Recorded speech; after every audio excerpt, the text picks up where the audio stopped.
Welcome to Queer 20 by Ego Monk. It is the annual celebration of 20 queer Indians who have made a mark in the fields of business, society, and technology. Today we are joined by India's leading drag performer, Susan Divgikar, also known as Rani Kohinoor. Could you start by talking about drag as a performance art in India? I think that, before the Britishers came and came in with these extremely absurd laws and, under, I don't know, and they were so inhuman. Before that, we were very culturally diverse, we were very sexually diverse, and we were I would say, a very actualized society.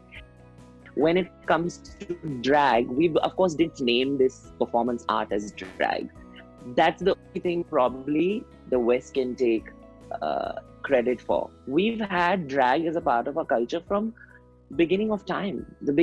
I can't even remember the first time I could probably cite an example. But in our classical forms of dance, whether it is or regional forms of dance, folk dances, or whether it is theatre, whether it is our kings and queens courts in the medieval ages, even our gods in mythology, in Hindu mythology, have cross-dressed and performed, and that is drag, performing as the other gender. We've shown so beautifully the synergy of male and female energy, and through Ardhanareshwar, this is all a depiction of drag.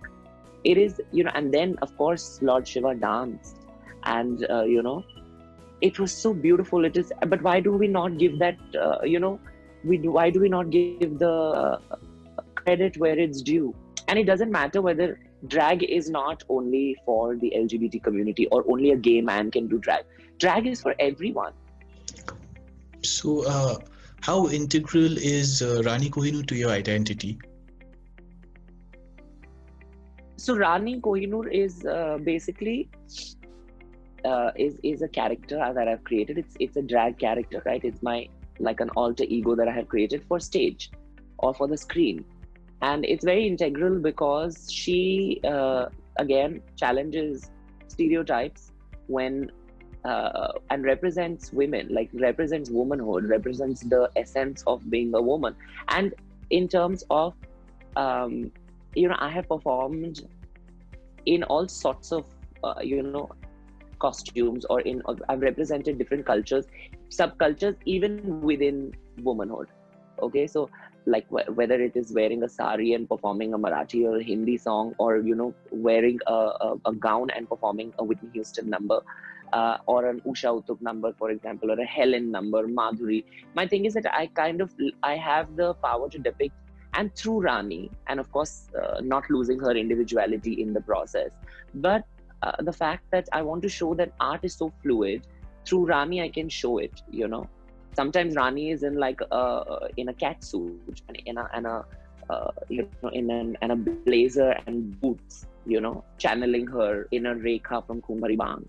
But my thing is that, and that's also pop culture reference, which is very integral. So I want people to understand that a woman can be so many different things. So stop saying that a woman cannot do this.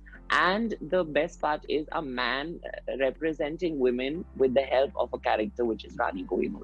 So I'm challenging so many gender stereotypes. So I think that we need to really think about stuff that we speak, and also we need to really understand that art is for everyone.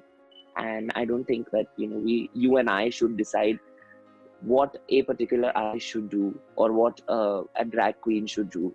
So I challenge, through Rani I get to challenge all those people.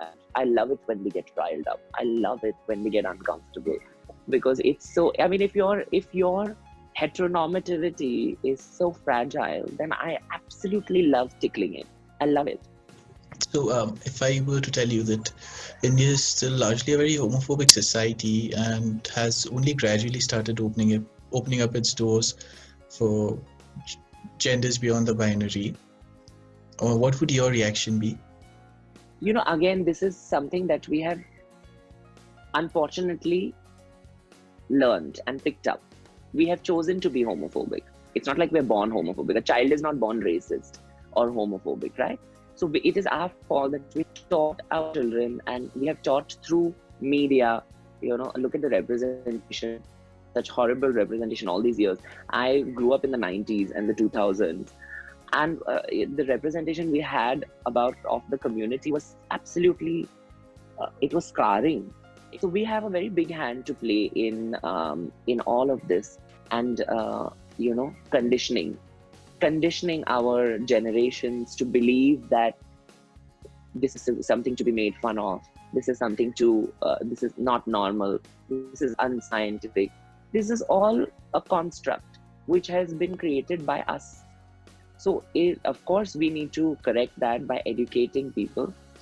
One thing is that you get angry and just lash out, but these are people that you should actually feel bad for. You have to empathize with them because they don't know better. So and then teach them. So then you kind of sensitize them, and which is why advocacy and sensitization is very, very essential. And you have to start at a very young age. So what role do you think television industry can play towards such conditioning? See, any form of media or any medium of communication, whether it is radio, it is television, it is the movies, it is the newspaper, or now social media, we all have to be very mindful about the content we create first, and then the content that we consume also. Okay, so we can of course go hammer and tongs behind content creators who create content which is homophobic, derogatory, misogynistic, all of these things. But there is a large population that even consumes it. And these content creators will keep creating till we keep consuming. So till we say that no more, this is not funny, this is not cool, this is not supposed to happen like this. We have to put our foot down because we are the ones consuming it. So we are the ones that are adding and monetizing to their to their repertoire of bigoted, misogynistic content.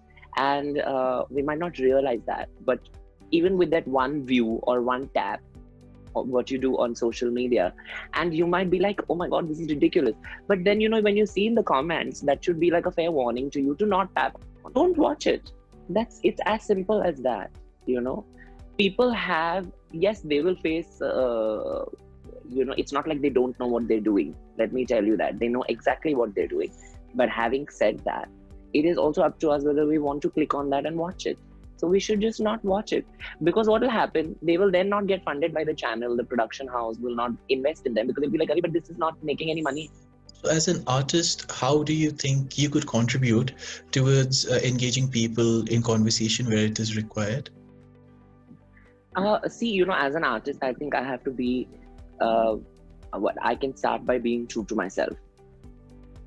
Okay, like when I started off, I was very scared because I was like unique. I was not like the other boys, but at the same time I realized that but I'm much more talented than some of them. Why should I hide my authentic self?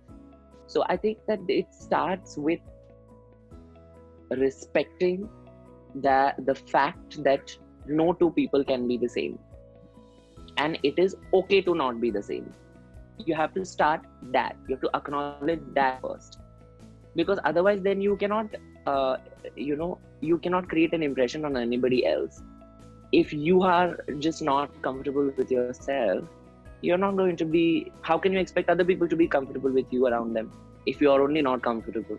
So my thing is, and through that, when you're comfortable with yourself, at least for me, I can put my message across and I can articulate it better. So I am very relatable. There are so many times that there are so many people, they're like, oh my god, you have such a strong Marathi and Konkani accent. I'm like, yeah, because I am. What do you want me to speak like? Somebody from California? I'm not from there. I'm from here. So I will speak like where I'm from. And I speak in 5 different languages. So it's not like I'm any less Indian than anybody else. If anything else, I'm more Indian than anyone else, in my opinion. So this whole thing about your culture and this and that, don't tell me about my culture. I know what my culture is. And आपने तो ठेका लेना नहीं चाहिए, किसी ने भी ठेका नहीं लेना चाहिए हमारे कल्चर का. That let us celebrate it in our own way. And I just think that as an artist, I do that. And that is what people like.